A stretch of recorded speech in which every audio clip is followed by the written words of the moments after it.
As the world evolves, new technologies and innovations are developed to make life comfortable and accessible for all. The financial sector is one of the fastest growing sectors to embrace technology, and there is a high need for financial stability in the world.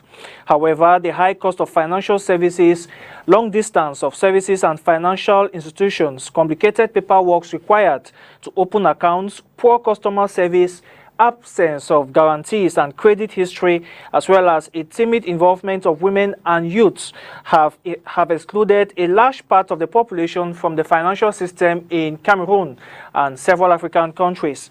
The fast growth of mobile technology, the internet, and mobile phone users, however, are paving the way for fintech to provide financial inclusion in Cameroon and the African continent.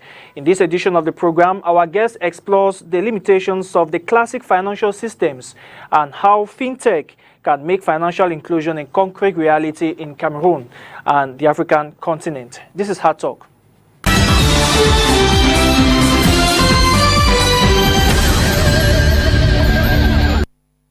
Our guest is co-founder, together with Marvin Cole, and president of Ovamba Solutions Incorporated. She oversees technology development, strategic implementation, investor communications, and global business development for Ovamba. In June 2018, the structure was selected by the World Economic Forum as a global technology pioneer, securing a 2-year ambassadorship and a place at the prestigious Davos Summit Conference. The British-born Cameroonian was listed in the Digital Undivided report as one of the only 34 black women in the United States to have raised more than $1 million for a technology company, as featured in the April issue of Vanity Fair magazine. She is listed on Innovate Finance's 2016, 2017, and 2018 Women in Fintech Power list, and on latest 80's Top 100 Women in Fintech 2019 list. She is also the first female African tech founder to speak at both Slush Helsinki and Slush Tokyo, yearly events that are billed as the biggest gathering of innovators, founders, startups, and entrepreneurs in Europe and Asia, respectively.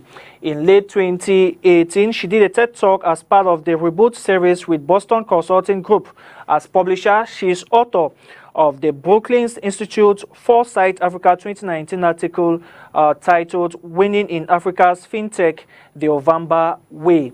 She is on a number of advisory boards, including the African Professional Services Group, the European Women's Payment Network, and the African Women in Fintech and Payment Network, as well as the Women Economic Imperative Initiative. Viola Llewellyn has previously served on boards of Africa's leading tech hub and incubator, Active Spaces. Viola Llewellyn, welcome to the program. Peter, thank you so much. Glad to be here. Yeah, it's a big pleasure having you. Let's go straight to the main issue. You have been in the fintech sector for many years now. What evaluation do you make of financial technology in Cameroon and Africa as a whole? Great question to open the segment up with, Peter. There couldn't be a more important topic or time for us to look at why fintech is important for developing healthy lives for individuals.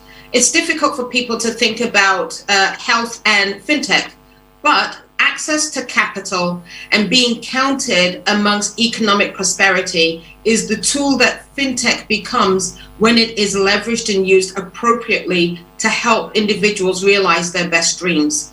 It is not enough in this day and age to just walk into a bank and hope to build a life of transferable wealth just because you have a bank account. And it is not enough in this day and life in our nation or on our continent to think that because you've got a bank account that you are going to be able to be prosperous. We need something more than that. Technology is galloping ahead around the world, but technology is also galloping ahead on the African continent, and we need to be very cognizant of the power of that, the responsibility for that, and how it can be leveraged in our lives here in Cameroon. Now, we mentioned in the preamble that financial inclusion still remains a major challenge for many countries. Which type of fintech do you think can solve this particular problem? Fintech is such a broad term, financial technology, and to be perfectly honest, you could even say that the development of the ATM machine is fintech. But in this particular case, everybody's excited about the idea that we now have mobile wallets, digital currency, and we can transact business just using our telephones. But more than that, for us right now, what we need is alternatives. People need to understand what a competitive landscape means and what their options are to allow them to have a democratic access to the tools they need to build healthy businesses that are sustainable. So it runs the gamut. You've got payments, you've got M-Pesa. East Africa is the giant in the room for that. But there's also what Ovamba does, which is trade tech. Majority of Cameroonian citizens, especially in the informal sector, are involved in buying and selling something. Banks don't actually support that kind of activity with any clarity. It's expensive, it's difficult.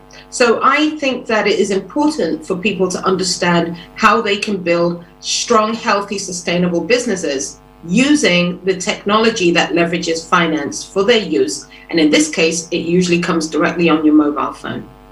All right. There are many tools which provide financial services to startups and SMEs, but most of them can't reach their targets. What really is the problem? Is there a problem with the manner in which the SMEs get the loans, or do you think that there's another issue which needs to be fixed? Well, outside of infrastructure, for example, sitting in your office and your power goes out, or your internet and 4G service is not strong enough for you to send larger files, or the ability to transact business using Zoom or some sort of visual mechanism can also be a challenge if there is no stability for that kind of infrastructure. So aside from that, that's an issue. But Marvin Cole, Prashant Mahajan, and myself as co-founders have come to realize from the beta testing we've done in Cameroon that loans are not the only way to get the money that you need to do your business or to live your life. After all, loans come with occasionally high interest rates, small print that you might not understand, or a requirement that you have capital locked in your bank account because banks don't really understand how to use technology to understand risk very well. And that's something that Ovamba helps banks to do. And loans, when they default, can mean that you lose your home and your land, or that if you are less than honest, you've used your collateral in a number of places repeatedly. So lending can lead to debt, and debt can lead to poverty. Not all solutions require a loan, and not everybody is capable of passing through a traditional credit scoring. So for startups and for businesses, there are many different types of finance available to them. For those in the know, there are things like patient money, there's social capital, there's Islamic finance, there is asset-backed lending, there is short-term funding. There are all kinds of things, but I guarantee you the average Cameroonian or those who are in the informal sector may not know anything other than you go to a bank and hope they give you money, or you go to the microfinance that happens to know your family well and hope that they like you enough, or that you show up with your dossier or your file, a stack of papers, which really doesn't tell anything about your ability to repay that money back. So there is an entire slew of data underneath that needs to be understood and leveraged to give everybody the right kind of access and to select those people who are best suited for the finance necessary to grow their business. Tell us how Ovamba is coming to solve this particular challenge, especially the aspect of data, which the classic banks don't collect much of it. Yes. Because we've always been mobile forward, there is a lot of data that can be collected. But let's backtrack a little bit. When we started in 2013, investors globally were very concerned about how Ovamba was going to crack this particular nut, because it wasn't thought of that there was a lot of data available to support certain hypotheses. So Ovamba's approach to data collection is really from an informational standpoint. Machine learning makes that an exciting activity when you take that information and turn it into data by testing it to see what is true and what is not true, or what is an indicator that can lead you to the next idea of what you can do to deliver services to customers. So Ovamba uses data with care and consideration. And even in other countries where we have started to operate, in the absence of a general data protection program, we have taken it upon ourselves to make sure that the information about customers is completely protected. Now, that's one aspect of how we use data. But for us, it also allows us, through the interaction with our customers, to find out things we can do for them that they might not have even thought of, to allow them to get access to the goods and services and inventory, and to satisfy our investors that we know and understand our market, and that we can have strong predictability around what will happen when we provide services to customers. And that's the primary use of information and data. Yeah, Viola, there's a social dynamic affecting the culture of money, credits, as well as entrepreneurship. As someone who has been in the sector for many years and establishing in Africa, how true is this? I'm sorry, can you repeat that? The question kind of faded out with the internet. Yeah, there's a social dynamic affecting the culture of money, credit, and entrepreneurship. How true is this? Wow, that could be an entire TV show by itself. I'm going to make my following comments based on my personal opinion and what we've discovered from a beta standpoint and through the successes of Ovamba to date. You mentioned earlier, Peter, quite wisely, that most individuals believe capital and money is something that either comes from a bank or possibly from an informal area, such as an Njangi or something like that. Yeah. Most people do not understand how banking works. In fact, I would hazard a guess and say many microfinance operators and banks don't understand how businesses work. And this is a little bit of a challenge. Psychologically speaking, it's very hard to sit down and listen to, let's say in this case, Cameroonians, sit down and have an honest conversation about how much money is in their bank account and what they're going to do with their money and how they plan to build a strong, sustainable business and become very wealthy. Our culture makes it uncomfortable to talk about success, and our culture makes it very difficult to talk about failure. But if you don't have a full end-to-end understanding and discussion about how success works, it makes it very difficult for anybody to build businesses or ideas that will lead to that. It really is factual. Most Africans, Cameroonians especially, and those in Francophone zones are not as well equipped as they could be to think about long-term business success or the sanctity of partnership. We're seeing a lot of changes, and change is really, really required. If we're going to be global, and if we're going to be successful, and if we're going to become fully paid up members of the African continent, especially now, in light of the African Continental Free Trade Agreement, we may have to do some backpedaling and take a deep, honest look about how we operate in business and in partnership in the presence of technology in order to overcome some of the psychological obstacles that have occurred because of the way in which we stay strangulated and stuck in what we think is the white cultural behavior around business. Now, fintech, AI, culture, and all of the things that Ovamba works with takes all of this into account. There is no business initiative or product that Ovamba has built that doesn't think about how do we take micro, small businesses and take them to become medium and large. Banking doesn't deal with that. It deals with an on-the-spot relationship. Ovamba thinks about finding the best businesses and making them hugely successful. And now we create technologies that banks can license to allow them to do the same thing, to give them long-term exposure to revenue from that banking relationship with customers who are going to succeed. We need to take a look at culture and psychology around business and success and repayability in order to address what you are asking, Peter.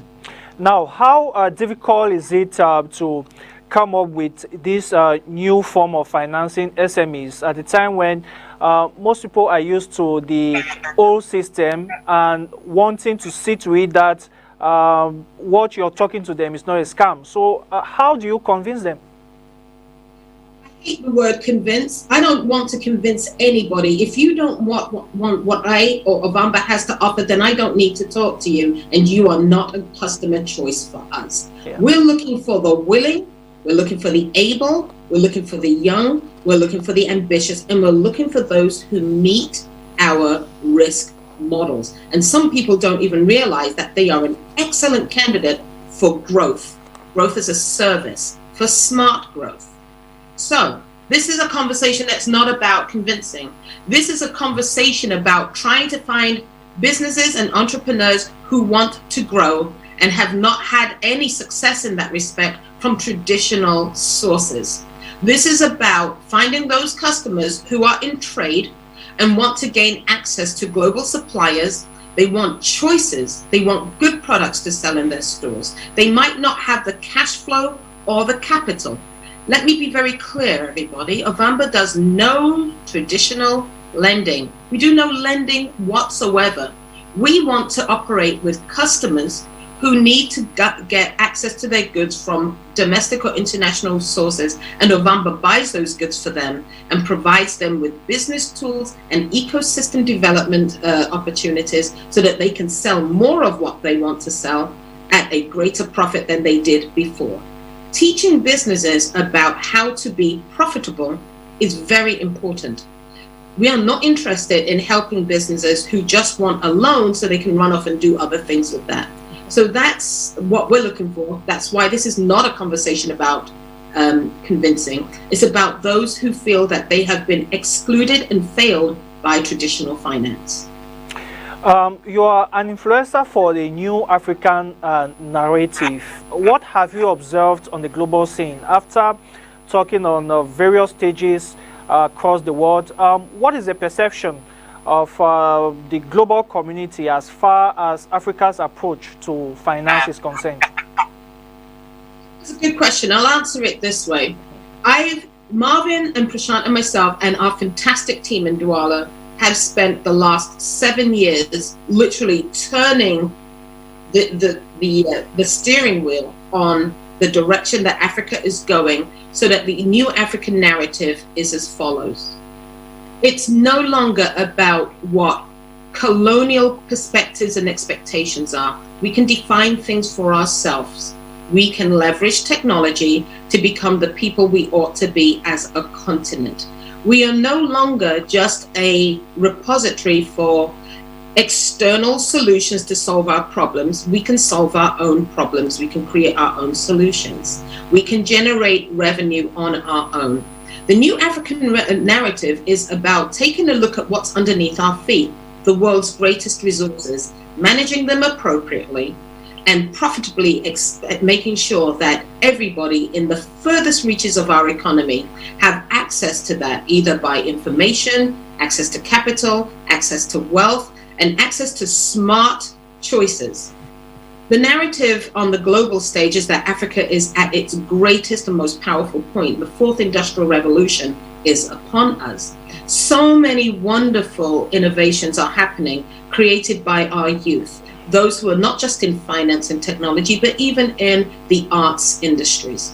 So when I spend time, for example, in a country like Finland that takes a look at education, they see 1.2 billion human beings who have been considered some of the smartest people on the earth, except for there is an absence of opportunity. And they see individuals who are absolutely craving to have access to everything that technology can bring them, whether it is time, whether it is distance learning and long-term relationships. Africa has the largest bulge bracket of young people. By 2050, I believe that 40% of the world's youth will be on our continent. Everybody outside is looking at us as the next big thing to blow up, and possibly the very last opportunity to address such a huge market. That's something that we've been championing now for the last 7 to 10 years. It's very difficult to have a conversation with an everyday person in Cameroon and say, our country is absolutely brilliant, especially in light of upheavals. But if you tell anybody outside of Cameroon's borders the wonderful resources that we have, the people, their desire to succeed, they absolutely believe it and they want to work with us. They want to be a part of that narrative. They want to be a part of that story. The trick here is to make sure that they don't run away with that narrative and that we stay in control of it. But just how important is it for Africa to have its own narrative? Well, let me ask you this. Would you allow strangers to raise your children? The answer is absolutely not. No way, yeah. So it's as important as your name is important to you. Yeah. We are the ones that own this continent, not other people. Now, there have been leaderships that have given it away, sold it, exchanged it. We need to take that back. And even if we can't do that physically, the digital realities are ours to navigate. So it is important that we operate with care and with responsibility, and that as we rebuild who we're supposed to be, that we use everything in our power to do that and keep control of it. You're touching on a topic that means absolutely everything to me. There is no other reason why I would spend this amount of time building a company with my team. It's because I know and believe in our worth. And this narrative is ours. You must tell your own story. But now, looking at the situation in Cameroon, most people here will complain that the business climate is not really conducive. Why would you and Marvin Cole decide to come back to Cameroon, of all places, where many people see it as a place where business cannot thrive, where the doing business report has not always been favorable for Cameroon? Why did you choose Cameroon in the first place? Cameroon is absolutely soul-destroyingly difficult to do business in. So if you succeed here, you can succeed anywhere. It is absolutely one of the most powerful things when you sit down and think about the fact that Cameroon is Africa in miniature. Every single ecosystem, both geographically, geology-wise, weather-wise, business-wise, religion, everything exists in Cameroon in some small part. We have French and English. We have French and English law. We have every weather system in Africa. We have 262 different ethnic groups, all of which are a microcosm of everything else outside of our borders.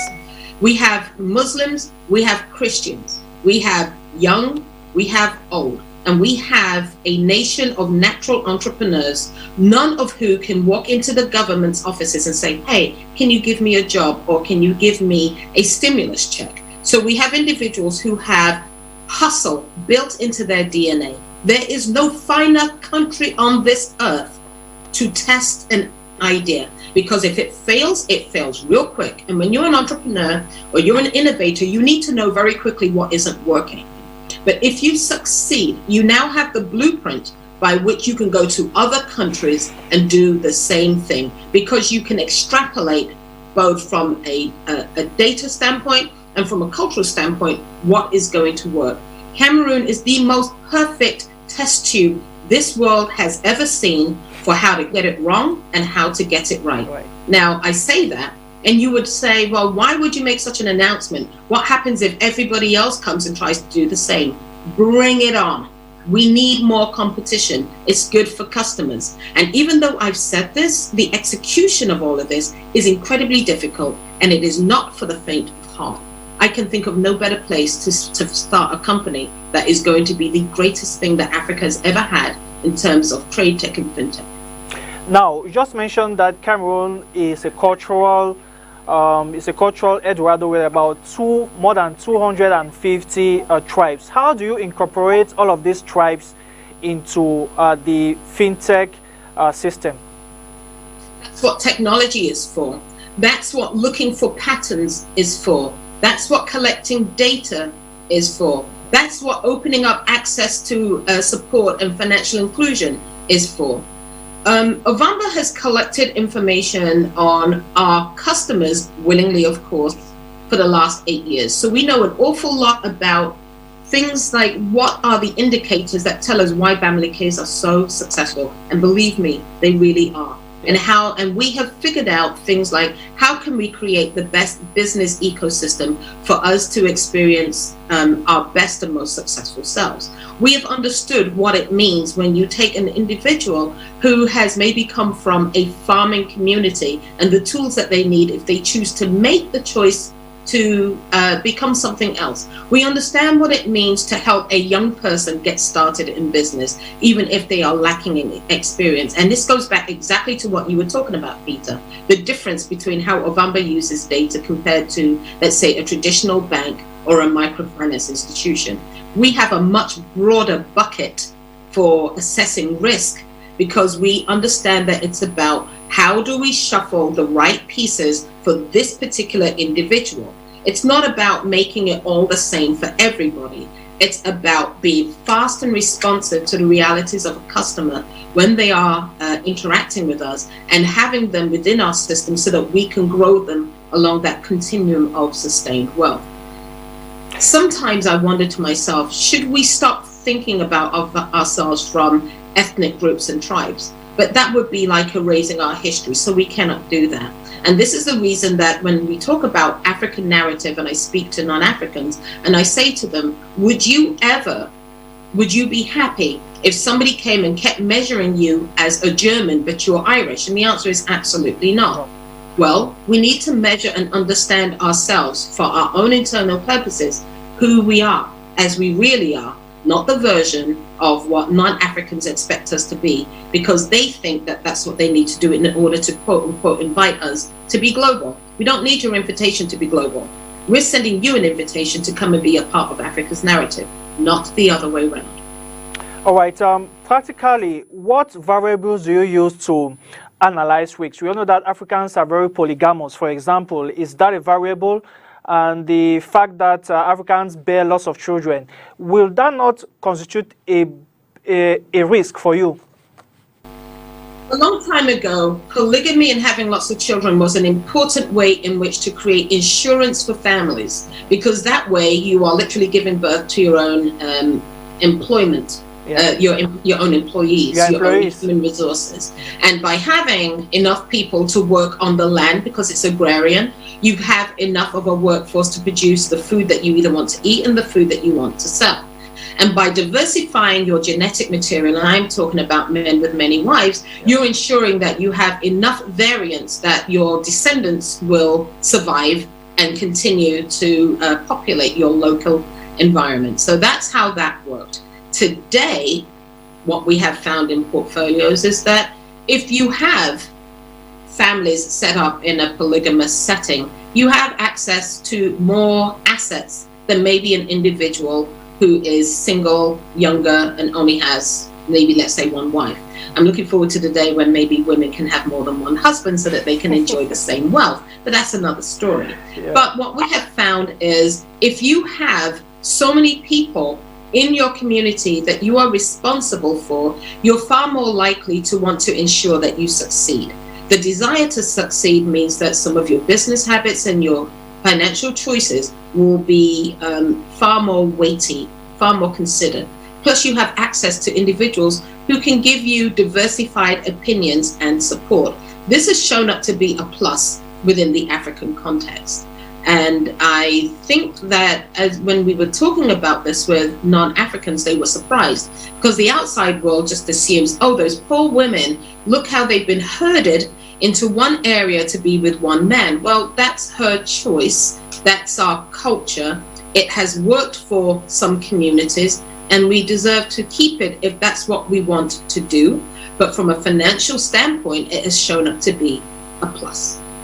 Now, one big problem for SMEs in Cameroon and Africa is the aspect of generating wealth on a long-term basis. How does FinTech assure this continuous growth of wealth? Because we're able to track where money is moving. One of the things that is very difficult for central banks and for ministries of finance and policy development is having complete visibility into the economy, all the way through to the informal sector who may not use certain forms of digital finance or may not be tracked or are what we call thin-filed. These are the individuals who don't go into banks may not be literal in the same way. They may not have gone to school. They may not have some of the things that we take for granted. It is really important to be able to track and trace what they are doing in order to provide services and solutions that will help them to continue to succeed. There is no nation on earth today that is going to survive the long haul if they have disenfranchised members of their society. And in our case, that means young people, women, informal sector, those who are in primary agriculture. Excluding them from long-term growth and financial services means that the country is not as wealthy and is not taking advantage of what everybody brings to the table. So this is a very important thing to do. Being able to help our ministries of finance and to support policy development using our technology because of the way we collect data is not traditional. A lot of the information that banks have is really valuable. But tell me this, what do you know about the woman at Mbopi Market and how much money she has under her mattress, or how much money she makes, or how much does she declare, or how much does she really need to pay in taxes, or whether she is overtaxed, or what value in the future her children bring to the table because she's used her money on their education and maybe not on something else. If we have a clear understanding of what citizens are doing so that we can help them, we become a better nation. Right now, information is collected so that there can be almost a punitive effect on how these individuals are either taxed or what we know about them. It's not used to their good. That's something that needs to change. And I believe that groups like Ovamba and many others are developing solutions so that people can have fairness and support versus a punitive approach to developing their lives. This is a really, really important area, and it's the next stage of what we're doing. COVID-19 has hit several economies across the globe. For the fintech sector, is it a blessing or a curse at this point in time? I think it's bad, really, Peter. For us, it's been a blessing. However, I need to pause and say, for those who've lost family members or have lost their businesses, we truly do sympathize, and that is not something that anybody should experience. Neither do we wish it upon anyone.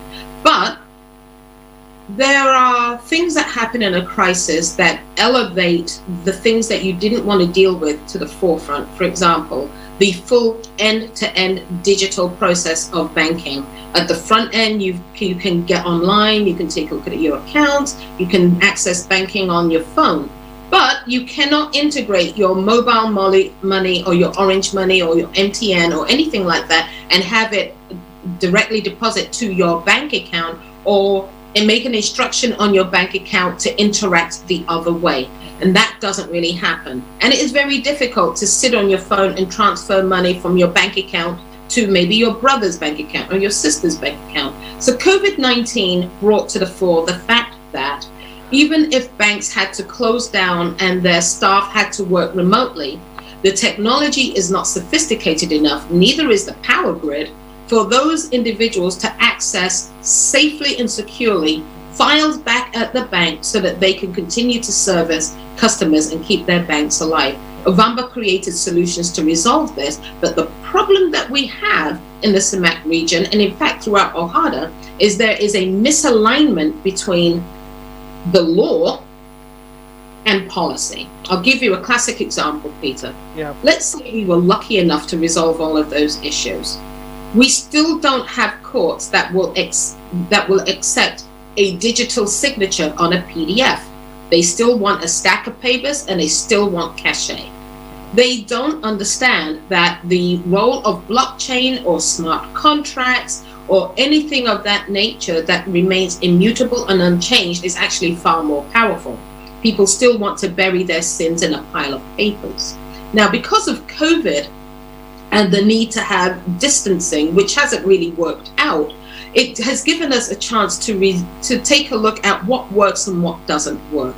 It also gives us an opportunity to take a look at how can we ensure that health and safety is at the forefront of everything, and how can we ensure that students in school can have distance learning, or the topics that we teach kids have a digital element, so that if COVID continues to stay, which it will, I do believe, they can get outside of, let's say, Cameroon, because travel may be restricted, in order to continue to do business with other individuals on the other side of the world. COVID-19 has brought it very, very clearly that we need to integrate our solutions and be aware of disaster recovery. How do we use technology to plan for what might go wrong in the future versus waiting till we're caught and then scrambling at the last minute? And for us, COVID-19 has meant that people are paying more attention to digital solutions. So that's a plus for us. Now, do you think that government has to come in to facilitate the process, or fintech solution providers must do more to ensure that digital inclusion is a reality? We need to work together. If you had asked me this question 5 years ago, I was one of those individuals, I don't want the government anywhere near me. I have changed my mind. I want to help the government to understand what they don't understand, and government really doesn't get it. That's what I think. But that's not a crime.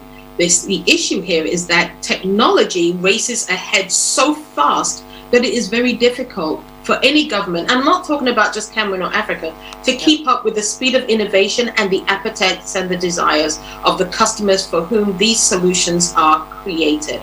So in this respect, I urge fintech innovators to remember to put the customer at the center of it, because right now, outside of healthy sandbox development, it is very easy for an innovator to fall prey to creating solutions that will fit the government and policymakers so that their businesses can sustain. But that means that the customer gets a bad deal and doesn't get a solution that is really tailored for them.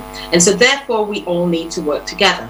Ovamba has created sandboxes that Cameroon's government can use, for example, or solutions that will help them to model foreign exchange, how to open up the spigot for diaspora investment. We've done all of these things, and we look forward to presenting it to them to help them get a grip on the economy and to help open things up so that business can thrive, so that policy can be enabling versus punitive, and so that they can get more sustainability out of the resources that exist in the market and take advantage of the digital assets that are being developed.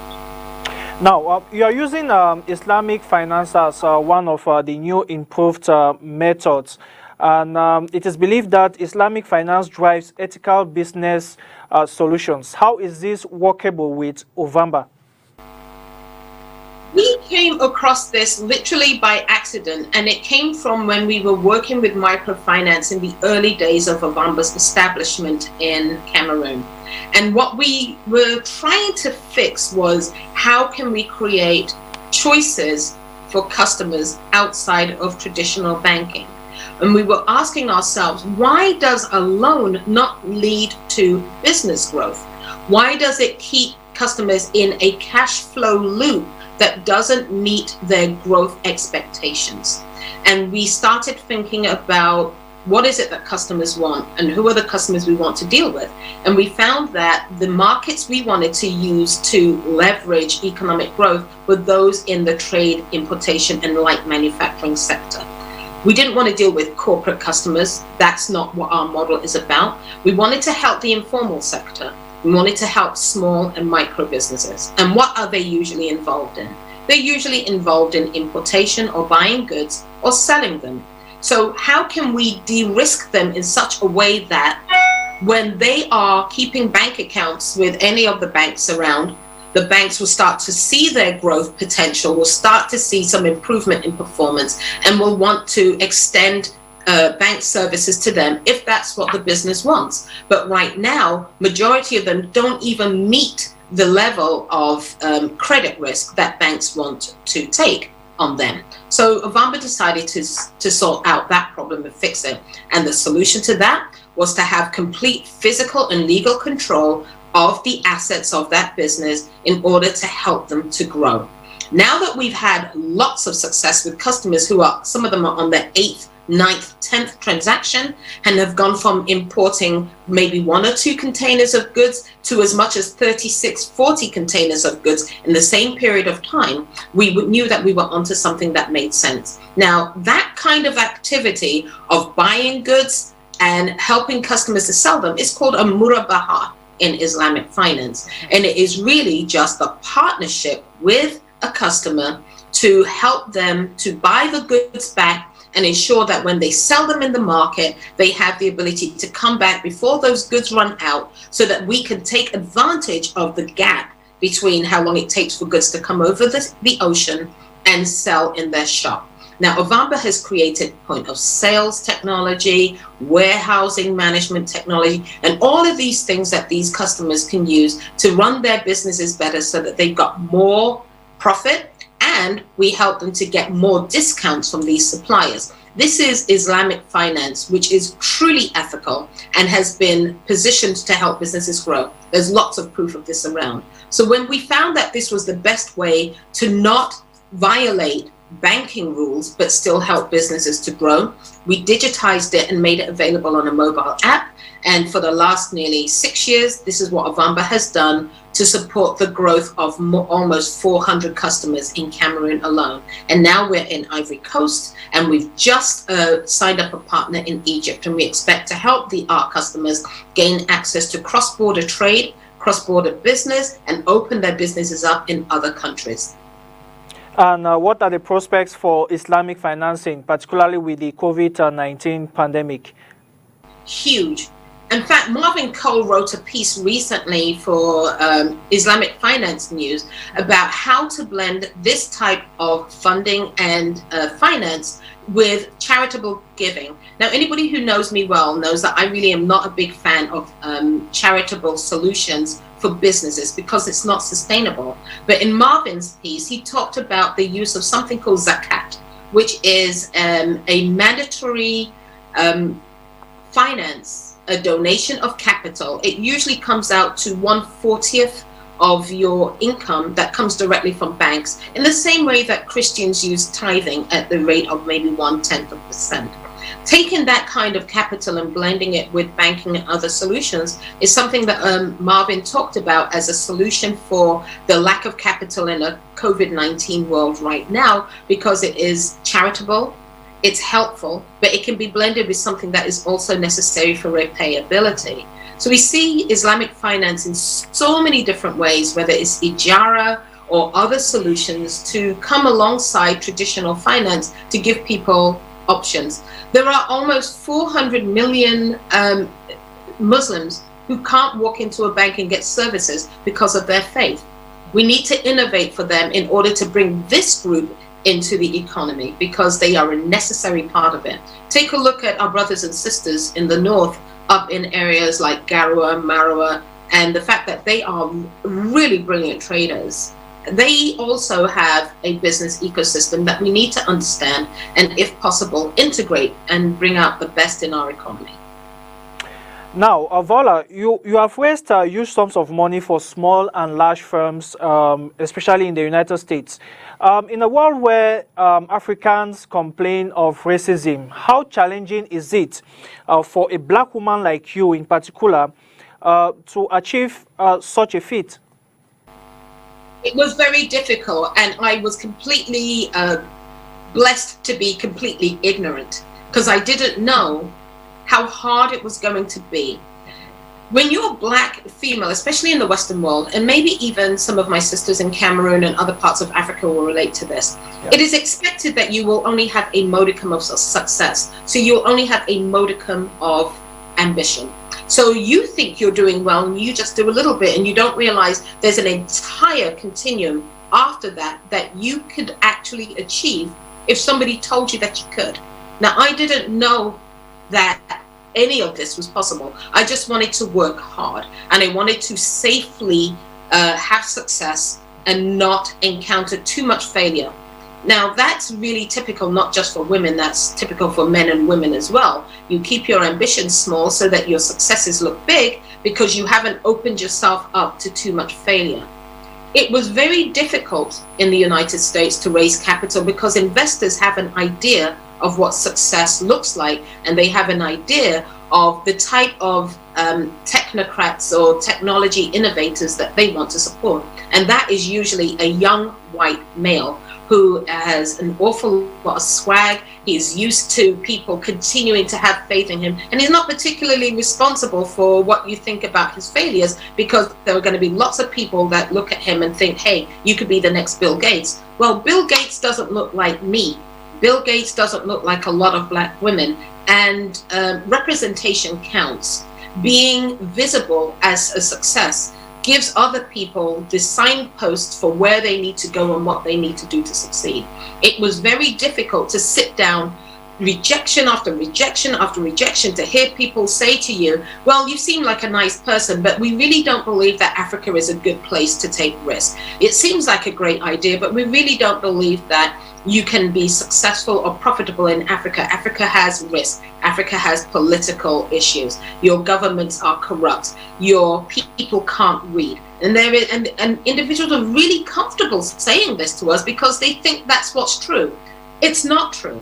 So I had to keep working with my team to push through that. And the minute they saw success, and the minute they saw that risk could be mitigated, that really turned the tide. And there are lots of investors looking at Africa across the different sectors who want to take that risk because it's coming to the fore.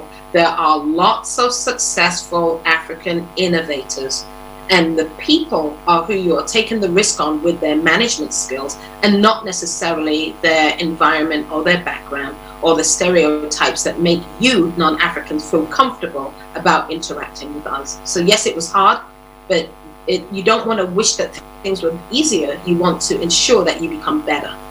Now, what do you think Cameroon can do to avail itself of these opportunities? Are you sure you want to answer that question, Peter? Yeah. All right. Maybe yes. I'm going to say this as straightforward. Yeah. Dear government, please change. Dear Cameroon government, please change the people you hire to make the decisions that you make. Yeah. Please, let's try to find a way for individuals to start looking at how to take better risk with themselves. Please turn away from the traditional solutions that you think are going to get you in the new future that we're trying to build. Well, this is what Cameroonians need from the ground up. We need to get rid of our current education system. It's absolutely rubbish. It doesn't help anybody. People who sit there cramming their minds, learning chemistry and physics, and then can't get a job, or are trying to learn computers and IT, but they don't actually have access to a computer or enough of an infrastructure to give them high-speed internet. This is an issue. So we need to bring back vocational learning so that people can take their ambitions and their talents and learn how to digitize it and monetize it. Learning geography and history is not going to get you anywhere unless you want to do something with technology or monetization, or to teach it to somebody else. So the traditional learning needs to go away. Next thing, we need to take care of the girl child and ensure that she is safe from rape. The contents of her underpants are nobody else's business. She should be safe to live in the world with physical assurances that nothing is going to happen to her. Number 3, we need to take care of the boy child and help him to learn respect for women. Once we have a peaceful society, then we can start to build on other things. Then we need to stop thinking about ourselves in terms of Francophone and Anglophone. We are Cameroonian. These languages came from outside. They're not our original languages. So let's look at what we can do together instead of trying to highlight our divisions. And then we need to see the role of fintech and trade tech and have governments support its use and its application throughout the societies so that we can do well. And we need to elevate our ambitions as much as we can. So those are just a few of the things that we can do. We can amend our tax laws. We can change how we bring healthcare into the place so that people are at least living long enough to survive their own profitability. It's very stressful to build a business. And then we can take a look at Die House. This might sound unrelated, but right now, you brought this up at the very beginning of this conversation. We have individuals that build these businesses. They are big men, they're ogars, they're patrons, they're great women. And then when they die, all the money is gone. Where did that money go to? They over leveraged through lending at the bank with risk models that did not take into account long-term sustainable transfer of wealth. But we do need to make life insurance possible and affordable for people so that they can take care of their loved ones after they're gone. Because most of the time, once you're dead and the Die House is over, you open the bank accounts, it's absolutely empty and everybody's fighting over the property. This needs to stop. We need to do something different. And I think that's just a little bit of what I would recommend if we were to make changes in our country. Now, let's go back to raising capital. Viola, what is the best time to raise capital? Right after you got money. Why? Wow. Why the rich get rich, and why to he who has plenty more is given. There is a psychological element in looking at rich people and trusting that they know what they're doing with their money, therefore your money is safe with them and you're going to get a return on investment. The minute you raise capital, and this is a mistake that Ovamba made once upon a time, go out and raise capital, because it's much better to say no to what is being offered to you rather than begging and hoping that you can get something afterwards. So it's important to be able to raise capital, and it's important to know how to use it and how to pay it back appropriately. So that's usually the best time to raise capital, as far as I'm concerned. Now, you just spoke about the protection of the girl child as one of the measures Cameroon must take to ensure that fintech plays a more important role. Do you think that women have a great role to play in digital transformation? If yes, how? I did not hear the half of what you said. I'm so sorry. I said that you mentioned earlier that the girl child must be protected. Now, do you think that women have a great role to play in digital transformation? They do. So let me put this scenario to you. Let's pretend that pretend that majority of the women in Cameroon have been effectively raped repeatedly. Now they are mentally destroyed. They cannot work and they can't give birth to any more children. Do you really think that we're going to prosper if people are not in their right minds and in their own physical safety of their own bodies in their homes? The answer is no. So protection of the girl child and fintech are actually related to some degree. We find that women who are often the breadwinners, especially matriarchal societies, are the ones that make the financial decisions. They're the ones that send children to school. They're the ones that ensure that families do well and communities grow. Giving them tools to do that with ease is important. But we bring up this issue of rape because it's becoming quite prevalent, and this is a real issue. Not sure why this is the case, but women have a right to be part of society.